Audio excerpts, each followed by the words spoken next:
Google's first employees couldn't have imagined their company name becoming a verb understood in every language, or the millions they'd make as a result. As they say, the early nerd gets the stock options. In the 1990s, Susan Wojcicki was a high-ranking official at Intel and a management consultant for the investment firm Bain & Company. But that all changed in 1998 when she rented her Menlo Park, California garage to Larry Page and Sergey Brin. I was a student, and so I wanted someone to help me pay the mortgage. That's where they incubated what would become Google in 1999. Once they were established, Page and Brin made Wojcicki their 16th employee, appointing her vice president of product management. After moving into the role of senior vice president in charge of advertising, Wojcicki helped create, develop, and finance many of Google's signature services, including AdSense, Google Analytics, Google Books, and Google Images. She pushed her bosses to buy YouTube and served as YouTube's CEO from 2014 to 2023. In 2024, Wojcicki was number 43 on Forbes' list of the wealthiest self-made women in the United States. But in August of that year, Wojcicki died of lung cancer at the age of 56. Salar Kamangar, an Iranian-born biology student at Stanford University, was one of Google's first employees and was fully invested in the company's future from day one. He put together their legal and financial wings, wrote Google's initial business plan, and helped craft the workplace culture Google is known for today. Kamangar went on to lead the development of Google AdWords, the advertising program that's been one of Google's greatest successes. Perhaps Kamangar's most defining legacy was his push in 2006 for Google to scoop up a 2-year-old video streaming website named YouTube. Kamangar was rewarded for his efforts by being made YouTube's CEO. Leading the world's biggest video platform is a far cry from a biology degree, but hey, life takes you to unexpected places. Kamangar stepped down from YouTube in 2014, though he has continued to be actively involved in the Google world. Sergey Brin was born in Moscow, Russia. His parents, a scientist and a mathematician, fled to the United States in 1979 to escape widespread Jewish persecution in the then Soviet Union. In 2004, when Google held its initial public offering, Brin became a billionaire, and as of 2025, his net worth is estimated at well over $100 billion. In 2001, Brin became Google's president of technology, and after the company's 2015 corporate restructuring, he served as president of Alphabet until 2019. Brin is still a board member and controlling shareholder of Alphabet. Outside of his Google life, he has poured over $100 million of his personal funds into research on Parkinson's disease, which his mother had. He also runs the Brin-Wojcicki Foundation alongside his ex-wife Anne Wojcicki, co-founder of the genetic testing company 23andMe. If that name sounds familiar, she's the sister of Susan. In a cool side note, in addition to co-inventing Google, Brin also came up with the now iconic Google Doodle artwork. It started when the Google crew attended Burning Man and Brin put up a logo for the festival, setting the stage for some of the more adventurous doodles to follow. When Larry Page arrived at Stanford University in the mid-90s, his welcome tour was led by a student named Sergey Brin. According to legend, the two future founders of Google didn't get along at first, but like any great buddy flick, their disagreements eventually morphed into bromance. Larry had this crazy idea that he was going to download all the links on the web and then do something with them. Soon, the two computer nerds were working together in Page's dorm room where they hashed out a new type of search engine technology that ranked web pages based on how many sites linked back to them. They originally called it PageRank, a bit boring, followed by Backrub, a bit creepy, before finally settling on Google, which is an intentional misspelling of Google, a 1 followed by 100 zeros. As we all know, that's the one that stuck. Google blew up into its own company by 1998, and it hasn't slowed down.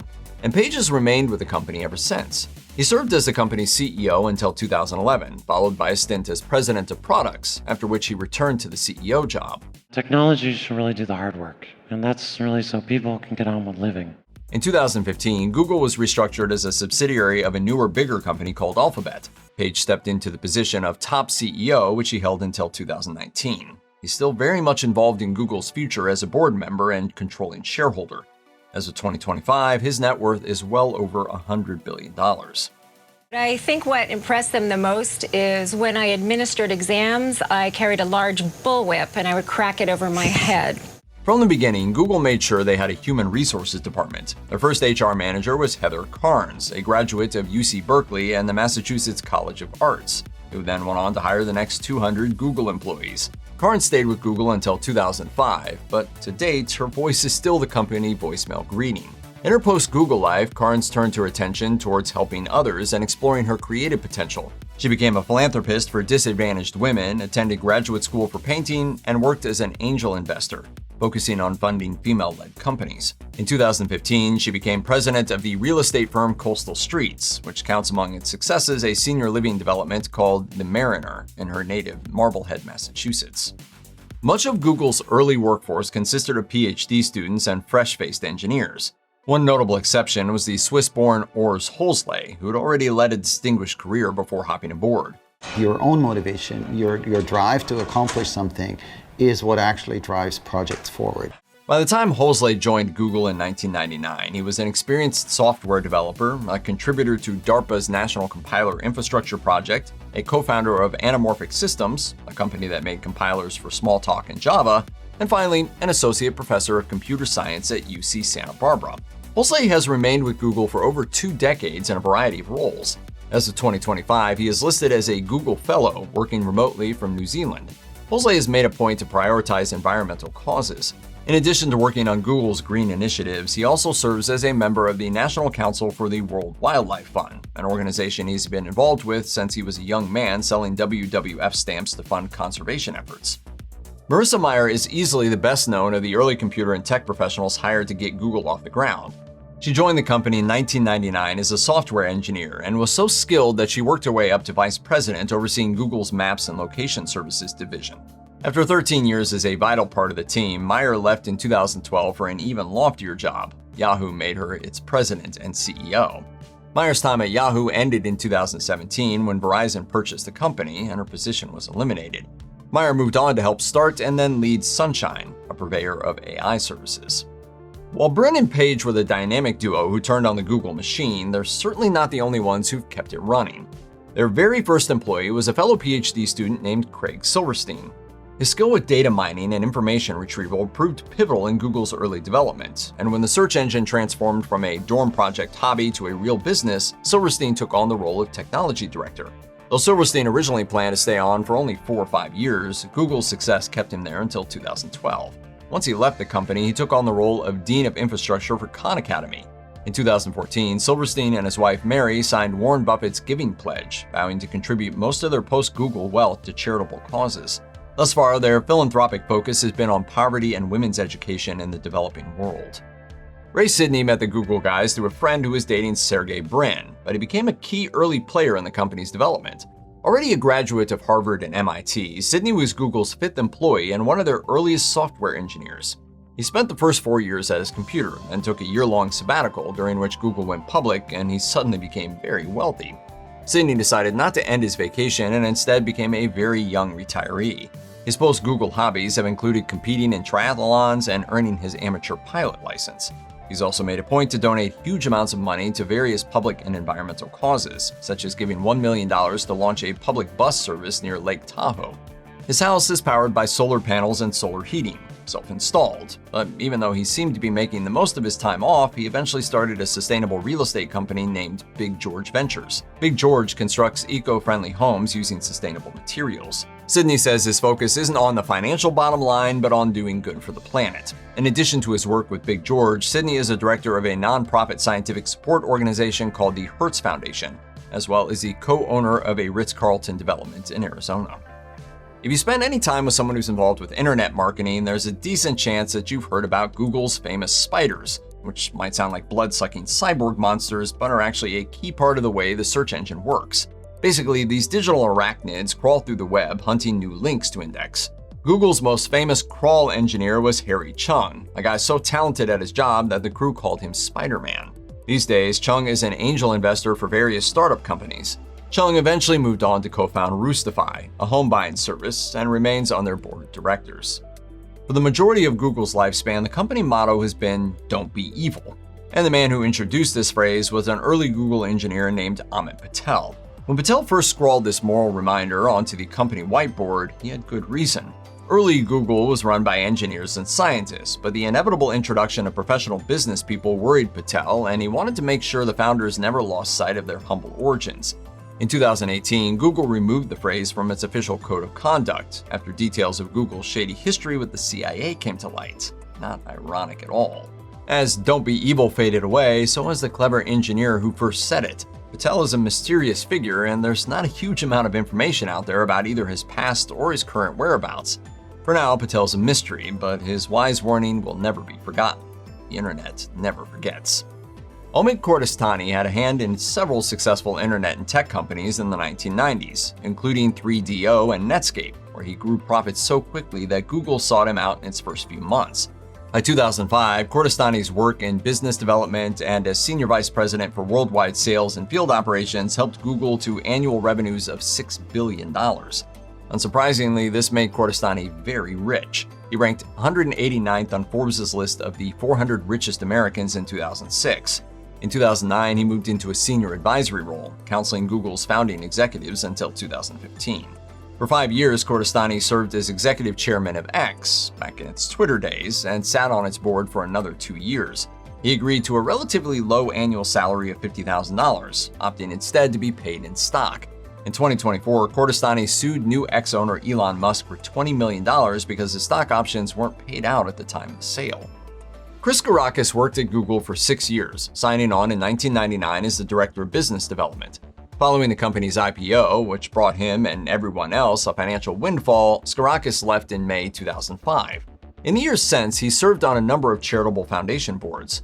One of these is Little Kids Rock, a charity that provides musical instruments and music teachers to schools that have had their music programs eliminated by budget cuts.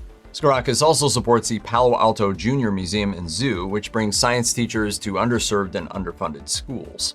Skarakis' passions lie in music most of all, and he created the music management firm Powersniff LLC with the express goal of getting 90s hard rock band Babes in Toyland reunited and touring again.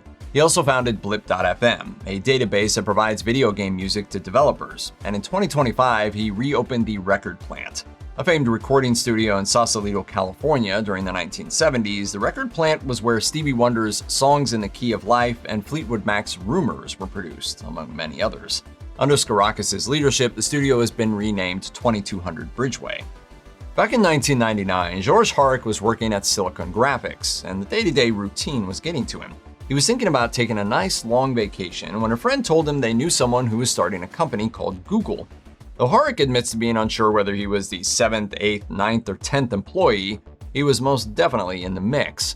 He was a key player in developing Google's functionality, developing parallel machine learning programs that went on to be used for Gmail's spam filter and AdSense's targeted marketing, as well as helping with the product strategies for Google Talk, Google Video, and more. Harik left Google in 2005, though he remained an advisor to Alphabet's venture capital wing. In 2007, Harik co-founded the instant messaging app IMO. These days, he is the CEO of Not Bad AI and an angel investor for various tech startups. Part of the initial Google startup team, Kendra DiGorilamo spent 2 years at Google as an advertising sales coordinator. While there, she helped bring in potential advertisers and develop proposals for corporate clients and their advertising agencies, serving as a link between the operations, financing, marketing, and sales departments, while creating media kits and promotional materials. She also wrote about the media business, explaining the nature of ad-based internet commerce to the world at large. After leaving Google in 2001, DiGorilamo became national sales manager for internet broadcasting, then moved on to become senior analyst of enterprise merchandising operations for Best Buy. From 2008 to 2019, DiGorilamo worked at the global fruit concern Driscoll's, a multi-billion-dollar berry distributor out of California. Since then, she's moved on to more private pursuits. Beginning in 1999, Larry Schwimmer helped establish the inner workings and corporate culture that would guide Google for decades. Schwimmer invented and implemented a program called Snippets, which allowed everyone in the company to know what everyone else was working on. Snippets is still used by Google and other Silicon Valley tech companies. The program requires employees to report on their past week's work and what they plan on doing in the days ahead. Reports are delivered company-wide, keeping employees on track and accountable, and saves time by eliminating a number of staff meetings. Schwimmer worked for Google in various other capacities involving software building and development until at least 2005. His professional and personal whereabouts after that point are unknown. Neurosurgeon Jim Reese practiced at Stanford University's medical facilities for 3 years in the early 1990s before moving into medical software engineering and analysis. He joined Google at its outset in 1999, creating the Network and Systems Administration Department. I actually got hired before they had any VC money. They just had some angel money, which they were rapidly running out of. His software improvements allowed Google and its network of servers to handle the more than 1 billion search queries it received every day. Reese's title reflected his actual work and medical background: chief operations engineer and head neurosurgeon. Reese left Google in 2005. Since then, one of his primary professional pursuits is as a board member for the Spark program, a nonprofit job training and mentorship organization that helps junior high students plan their careers and education. Reese also sits on the advisory board for the biomedical informatics sector, where healthcare meets technology, for Harvard Medical School.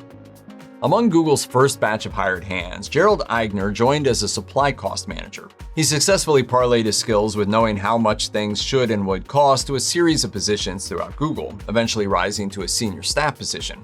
Aigner was promoted to leader of the data center division, where he oversaw negotiations with leased lines and internet service providers. He also worked in hardware design and equipment purchasing, including monitoring all that hardware to make sure it was working correctly, along with network maintenance and optimizing Google's online performance. 7 years after joining the company, Aigner left Google and settled in London, where he worked as a consultant, or rather an independent internet professional, according to his since-scuttled LinkedIn page. In that capacity, he's developed a number of technological advances in the area of air cooling electronics. Aigner is among 6 patent holders on the machinery. Google began as a next-generation search engine, competing with the likes of Yahoo and Excite in the days of the early mainstream internet. And back in the day, Joan Braddi headed up the company's search services department, guiding the way the company interacted with both the internet and its users. In 2006, Braddi became vice president of product partnerships. As such, she leads the global product partnership division, seeking out new ways to expand Google's reach and usefulness. Braddi's abilities and experience are in demand. She left Google in late 2024 and is now on the management team at Profusa, a medical technology company that originates and develops biosensors that monitor internal body behaviors. Business analyst Steve Schimmel started out at early internet browser company Netscape Communications, but left when it was bought out by America Online in 1999. Schimmel then joined Page & Brin as Google employee number 13.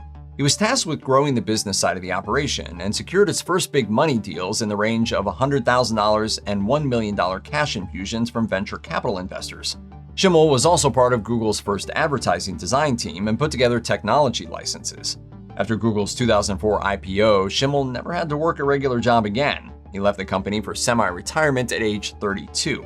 He wrote a novel and took up film finance before becoming an angel investor.